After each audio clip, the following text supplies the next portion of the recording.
आइए, अब पेपर ऐसे बनेगा कि इस पार्ट में हम आज एक टॉपिक पर चर्चा करेंगे। आपको विशेष रूप से ये ध्यान रखना है कि नए पैटर्न पर क्वेश्चन किस तरीके से बनेंगे। सबसे महत्वपूर्ण बात यही है।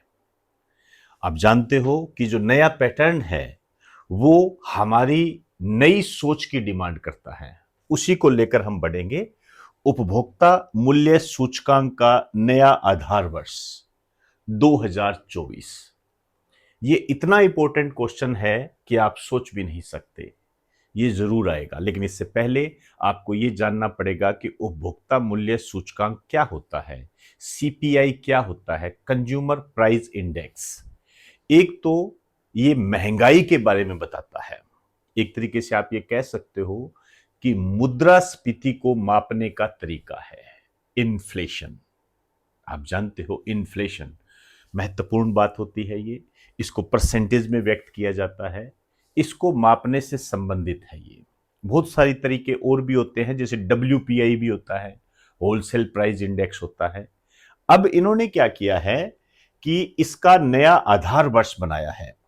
तो सबसे पहले तो हमें हल्की सी जानकारी होनी चाहिए, जैसे सीपीआई महंगाई के बारे में बताता है। महंगाई एक तरीके से आप कह सकते हो मुद्रास्फीति। मुद्रास्फीति इन्फ्लेशन बोलते हैं इसको इंग्लिश के अंदर। मुद्रास्फीति के बारे में बात बताता है ये मुद्रास्फीति। इसे हमेशा परसेंटेज में व्यक्त किया जाता है। आप कुछ बातें ध्यान रखना। और जो हमारी आइडियल इन्फ्लेशन है, जो कि उर्जित पटेल समिति की सिफारिशों के आधार पर मानी गई है, वो है 4%। यह आपके एग्जाम में आया है।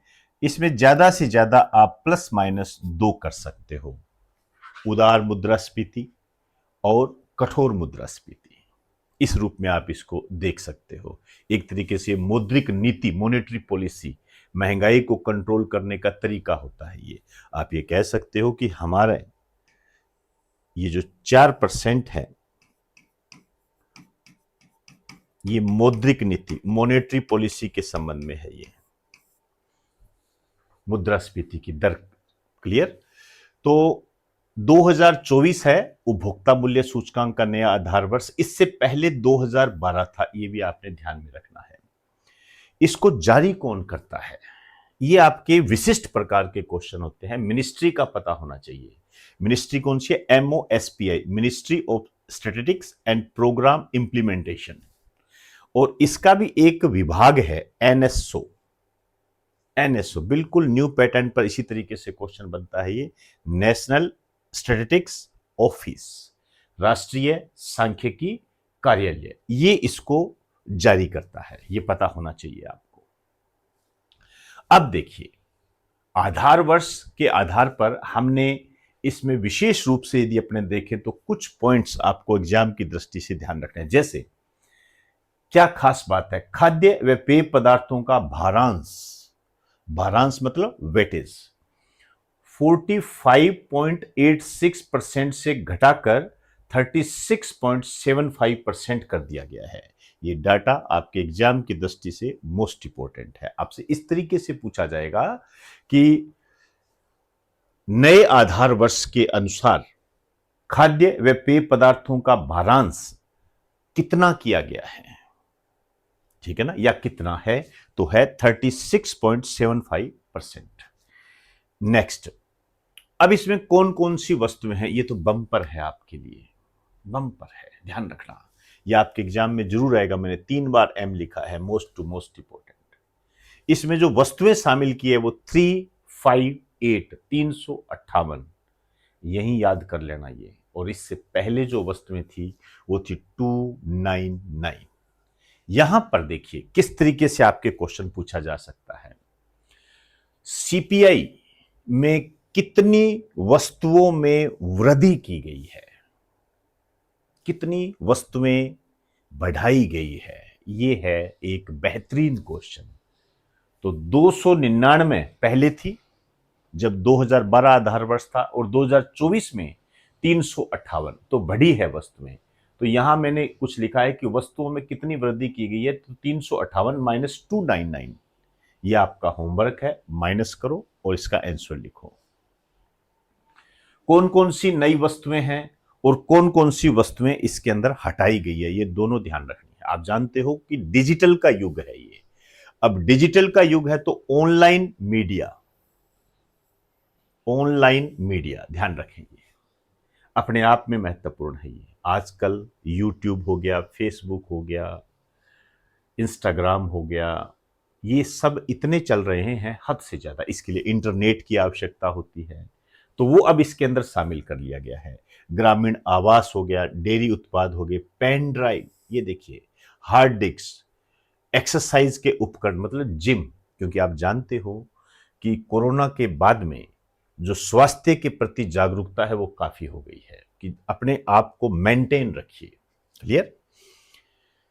कौन कौन सी वस्तुएं हटाई गई है? पुराने टाइम में जैसे वीसीआर होता था वो हटा दिया गया है, DVD player, radio, tape recorder, CD, DVD, video cassette, नारियल रस्सी, ये सब हटा दी गई है, क्योंकि इसके स्थान पर एक नई वस्तुएं आने लग गई है। अब आजकल वीसीआर कौन देखता है, आप समझ सकते हो इस बात को।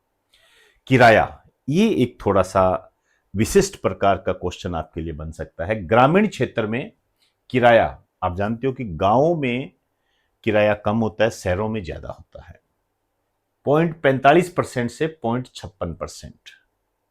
ठीक है ना, इस तरीके से एक बैलेंस रखा गया है बढ़ोतरी के संबंध में। शहरी क्षेत्र में 6.25% से 6.58%। किराए को इस रूप में देखा जा रहा है, इसके वेटेज को इस रूप में देखते हैं। नेक्स्ट, 12 ऑनलाइन मार्केट जोड़े गए हैं। आप जानते हो ऑनलाइन मार्केट, जैसे अमेजन है, ये ऑनलाइन मार्केट है, फ्लिपकार्ट है, ऐसे कई ऑनलाइन मार्केट को भी शामिल किया गया, क्योंकि आप जानते हो कि आप खुद देख लीजिए आप कितनी ऑनलाइन शॉपिंग करते हैं। ऑनलाइन शॉपिंग का प्रभाव बढ़ने लग गया है। आंकड़े जारी करने के स्तर 3 स्तर है, ग्रामीण, शहरी और संयुक्त। संयुक्त में ग्रामीण और शहरी दोनों। प्रत्येक राज्य के लिए अलग अलग जारी होंगे, बिल्कुल अलग अलग जारी होने चाहिए, क्योंकि हर राज्य की अपनी स्थिति है। राजस्थान और महाराष्ट्र, आप जानते हो कि इसमें महंगाई का आंकलन यदि आप करोगे तो महाराष्ट्र आपको टॉप पर मिलेगा। इसी तरीके से अब यहां क्वेश्चन को देखिए, मेन चीज क्वेश्चन है, ठीक है ना। जो मैंने बताना था वो आपको बता दिया। क्वेश्चन कैसे बनेंगे, जैसे 2 स्टेटमेंट दे दिए। फरवरी 2026 को MOSPI, ministry of statistics and programme implementation के द्वारा नया आधार वर्ष 2024 बराबर 100 CPI के लिए जारी किया गया। ये एक स्टेटमेंट है। 2012 से 2024 तक घरेलू उपभोग व्यय सर्वेक्षण 2023-24 के आधार पर संशोधित किया गया है। निम्न में से कौन से कथन सही है? आप देख लीजिए, 2024 कर दिया गया, ये तो सही है। 2012 से 2024 तक घरेलू उपभोग व्यय सर्वेक्षण 2023-24 के आधार पर संशोधित किया गया है। निम्न में से कौन से कथन सही है? बिल्कुल सही है। हम उस पिछले वर्ष को आधार बनाकर देखेंगे हम इसको, तभी तो बात बनेगी। तो इसके अंदर ये दोनों सही है, 1 व 2 दोनों। क्लियर? नेक्स्ट क्वेश्चन, अच्छा क्वेश्चन है, ध्यान से। आजकल इसी टाइप के क्वेश्चन आ रहे। देखिए, यदि मैं आपसे कह दूं कि सीपीआई का नया आधार वर्ष कौन सा है? 2024। ये एक फैक्ट्स है, इसको आप पढ़ सकते हो। पेपर कैसे बनेगा, इसमें हम जो क्वेश्चन कर रहे हैं उन क्वेश्चंस की स्थिति को, रूप को समझने का प्रयास करें, तभी आप मेरिट में आ पाओगे। यदि आप ये कहते हो कि सीपीआई का नया आधार वर्ष पूछ लिया 2024 और मेरा सही है, तो जिन स्टूडेंट का सिलेक्शन होता है, जो मेरिट में आता है, वो लगभग वो क्वेश्चन सही करके आते हैं। वो कोई बड़ी बात नहीं है। ये क्वेश्चन मेरिट तय करते हैं। जैसे सीपीआई के संबंध में कथनों पर विचार कीजिए, ये नया पैटर्न है बिल्कुल। यह MOSPI के द्वारा जारी किया जाता है। हो सकता है आपके पूरा नाम लिख दे, सांख्यिकी व कार्यक्रम क्रियान्वयन मंत्रालय के द्वारा जारी किया जाता है। नया आधार वर्ष 2024 है, जो जनवरी 2026 से लागू है। जनवरी 2026 से लागू है। इसमें 399 वस्तुओं को शामिल किया गया है। यह 3 स्तरों पर जारी होता है। आपके सामने है सारी चीजें। नया आधार वर्ष 2024 है जो जनवरी 2026 से लागू है। चीजें आपके सामने है तो आप देख सकते हो, ये है जनवरी 2026 से इसको लागू कर दिया गया है, MOSPI के द्वारा जारी किया जाता है। अब देखिए 399 वस्तुएं नहीं है, 358 है। 3 स्तरों ग्रामीण, शहरी, ग्रामीण प्लस शहरी। तो इसमें कितने सही है ये पूछ रहा है। 4 स्टेटमेंट है, कितने सही है? 1 सही है, 2 सही है, 3 सही है, 4 सही है। ये नहीं कह रहा कौन कौन से सही है, समझे ना, ये नया पैटर्न है ये। तो इसके अंदर आप देख सकते हो इसमें 3 स्टेटमेंट सही है। ये वाला तीसरा स्टेटमेंट है ये गलत हो जाएगा। तो इस तरीके से इसमें ये क्वेश्चन बनते हैं। बहुत ही शानदार तरीके से आपने इसको देखना है, तभी बात बनेगी। आप कमेंट बॉक्स में मुझे जरूर बताना कि क्वेश्चंस के लेवल को किस तरीके से हम और आगे बढ़ा सकते हैं।